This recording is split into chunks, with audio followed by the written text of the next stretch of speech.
One day in the long ago, the sun shone down upon a green wood whose mightiest trees have since rotted at the bottom of the ocean, where the best masts find a grave.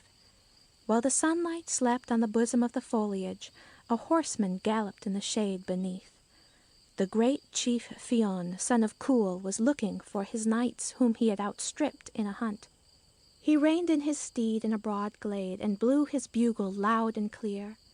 Beside the echoes repeated among the hillside there was no answering call. He rode on, pausing now and again to blow another and another bugle blast, but always with the same result. At length the wood grew more scattered, and presently he came out upon a stretched plain where the grass was so green that it looked like emerald, and beyond it, in the distance, at the end of the sloping plain, he could see the seashore and the ocean rising like a wall of sapphire up to the farthest horizon. Down by the shore he could see figures moving, and, thinking that his knights had found their way thither, he rode like the wind down the long, gentle slope towards them. As he drew nearer and nearer, he saw that there were 12 of them, and they were playing at ball. By the mighty strokes they gave with the coman, he guessed that these were the 12 sons of Bar Sculloge, for none but them could drive the ball so high and far. Tremendous were their strokes, and when they ran after the ball, they outstripped the wind. As Fionn drew rein and dismounted, they stopped their play, and, drawing near, welcomed him loudly as the helper of the weak and the protector of the green island against the white-faced stranger. When he had returned their greeting, they invited him to join in their game, if such an amusement was agreeable to him. "Fionn, son of Cúil," said one, "here, take my coman and wipe away the vanity and conceit of all comers, for we are practising for a great contest." Fionn took the coman and looked at it, holding it up between his finger and thumb. "I doubt if I could do much good with this plaything," said Fionn. "It would break at the first blow if I were to strike at all hard." "Never let that stand in the way," returned the other. "Wait." He then searched upon the ground among the blades of grass, and at length found a nettle, which he pulled up by the roots. Having breathed a charm over it, he passed it 3 times from one hand to the other, and lo! it was changed into a mighty coman, fit for the hand of Fionn, son of Cúil. Then they were amazed at his terrific blows. The ball, struck by Fionn, soared almost out of sight in the sky, and fell to earth far off. But each time the fleet-footed sons of Bar Sculloge retrieved it. At last Fionn bared his arm to the shoulder, and, with a final blow, sent the ball out of sight. None saw it go, none saw it fall. They all stood and looked at each other. "My hand on it," said the eldest son of Bar, advancing to Fionn. "I live to admit I never saw the game played till today." As they were speaking, a voice hailed them, and, turning seawards, they saw a small boat approaching. As soon as it touched the beach, a man sprang ashore and hastened towards them. "Hail, Fionn, son of Cúil," he cried. "You are known to me, though not I to you.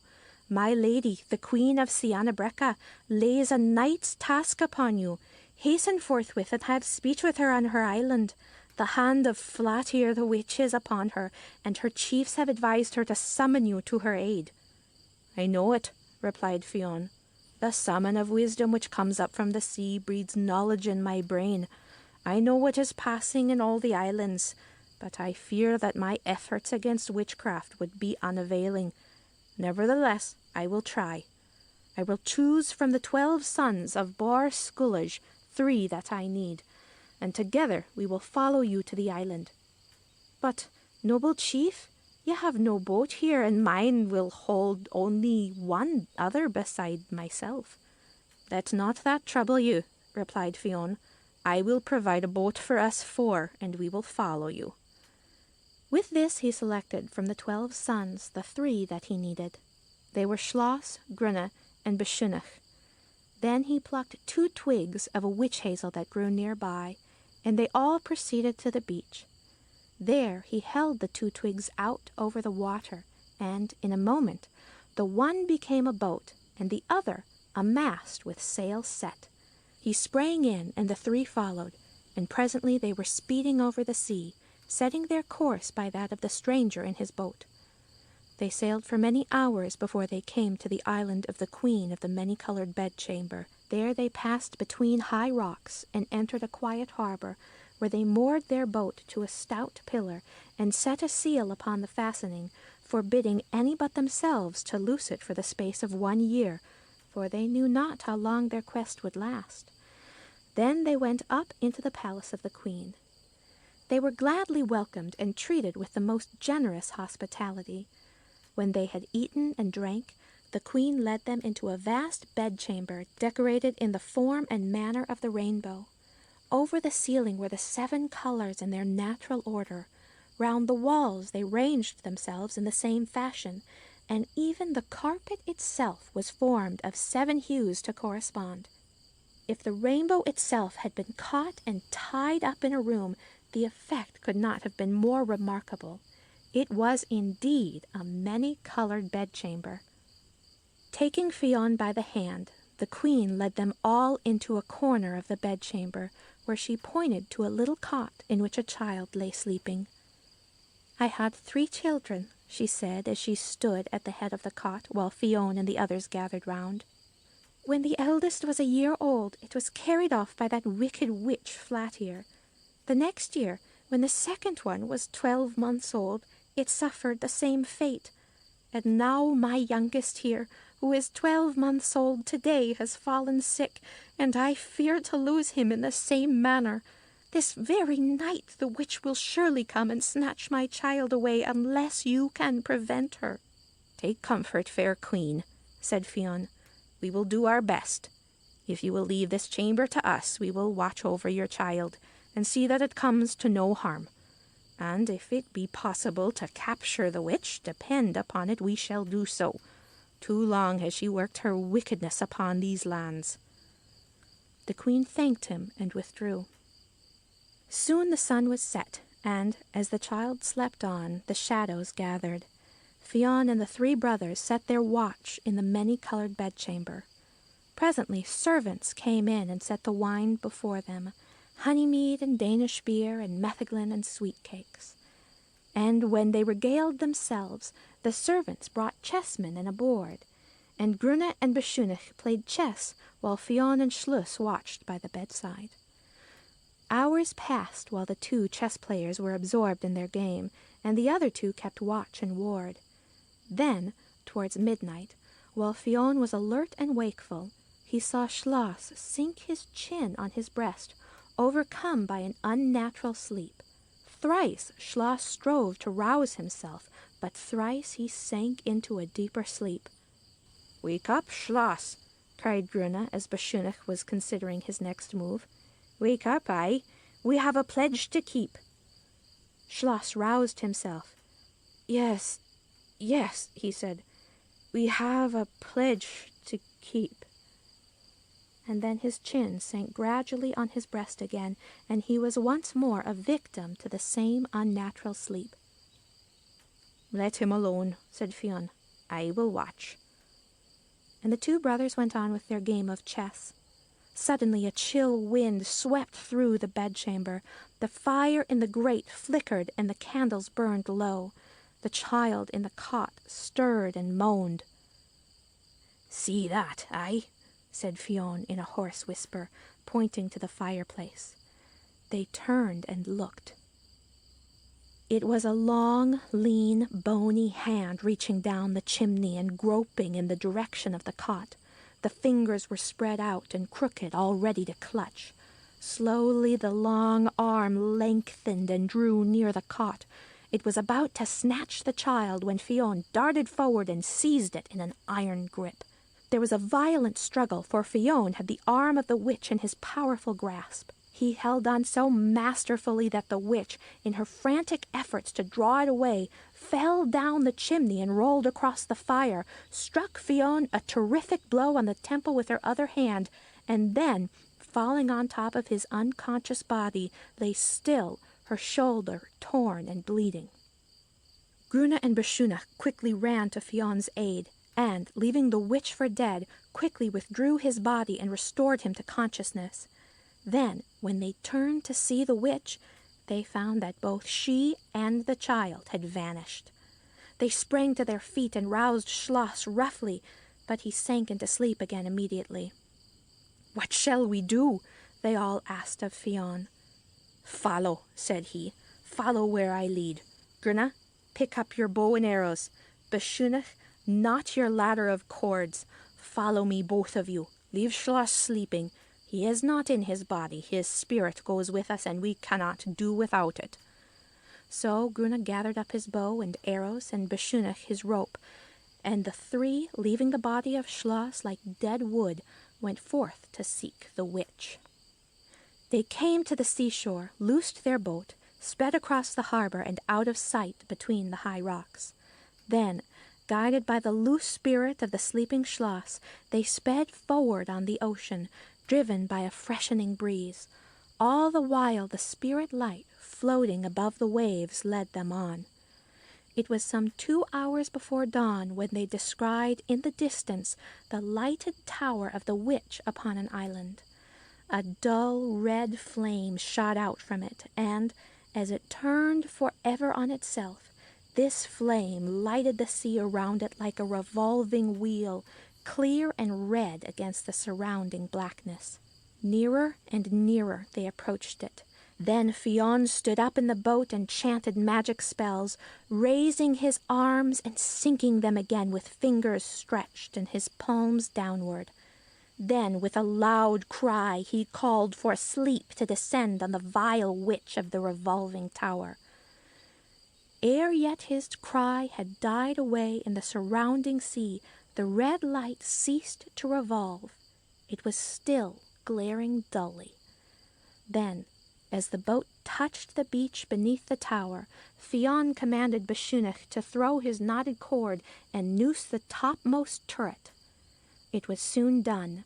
The noose caught and held, and in another moment Bechunach, like a wild cat of the mountain, was climbing up, and Fionn and Grunne followed, while the spirit of Schloss, who lay fast asleep in the many-colored bedchamber, guided and directed their every movement.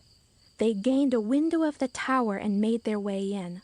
Following the gleam of the dull red light, they went from room to room, and at last came to one where it shone clearly through the cracks of the door. They burst in and stood aghast on the threshold at the sight that met their gaze. There, on the floor, lay the witch in a magic sleep, the blood flowing from her shoulder, torn by Fionn in the struggle. And there around her, crying bitterly, were the queen's 3 children. Fionn stooped down and swept his arm round them and took them aside and comforted them. Then he gathered the youngest to his breast, and, directing Grunne and Bechunach to see to the other 2, he led the way to the window. In a very short time they had all climbed down the rope ladder and were speeding away in the boat. But as they left the island, the spell was released. The tower with its wheel of red light began again to revolve upon the waters, and they heard the witch's shriek of rage as she awoke to the pain of her wound to find the children gone. It came again and again, that shriek of baffled hate and rage and pain. Then, as they looked back, they saw a dark form glide down the walls of the tower like a loathsome thing, creeping head downwards. It reached the foot and sped to the seashore. Then it seemed to loose a boat, and, in another moment, it was speeding in pursuit of them. Faster and faster over the waves it came. "Quick!" cried Fionn to Grunne. "Draw your bowstring to your ear. You will not miss. The spirit of the sleeper will guide your shaft." Grunne fitted an arrow to his bowstring and drew it to his ear. Then, as Fionn shot forward his outstretched hands, casting a vivid light from his fingertips over the surface of the sea, the arrow sped with a twang and a whiz. A terrible cry came back across the water. The witch, struck to the heart, threw up her arms and, falling from her boat, sank in the sea. Fionn put down his hands, and then all was dark, save for a dull red light which flickered and played on the spot where the witch had sunk, and they sped on. Now they neared the harbor and saw a multitude of people waiting, with torches waving. When they gained the foothold of the land, with the 3 children in their arms, the people raised a mighty cheer. The queen heard it and hastened to meet them. Great was her joy on receiving her 3 children at the hands of Fionn. She showered upon him every blessing, entertaining him and his comrades, the 3 sons of Boar Sculloge, for a whole year. And every year thereafter, lest the deed be forgotten, on the anniversary of the day she sent a boat laden with gold and silver and precious stones and shields and helmets and chess tables and rich cloaks to the sons of Boar Sculloge, inviting Fionn to join them in a high festival on that day, for they said such deeds should never be forgotten. And one morning in spring, Fionn, son of Cúil, went into the gardens and orchards about his palace, and plucked many twigs from flowers and fruit trees, and with these he went down to the seashore. Holding them above the waters, he recited a spell, and immediately a boat was formed of the twigs, a trim little craft with sail set. He sprang in and steered his course for the Isle of the Queen of the many-colored bedchamber, and as he sped over the waves, the boat began to bud, and green leaves appeared on the mast, and the spars and stays put out the growth of spring till they shone like emerald in the sun. When he came in sight of the island, the sides of the boat were covered with blossoms. The mast had put out a wealth of petals, and the sail and rigging were covered with flowering vines. Then, as he passed between the high rocks and entered the harbor, the watchers on shore saw a boat approaching, splendid with summer flowers, and on its mast were spreading branches dropping down with luscious fruit. Nearer and nearer it came, and when it touched the shore, Fionn sprang out and bade them gather the beautiful flowers and the ripe fruit and take them to their queen.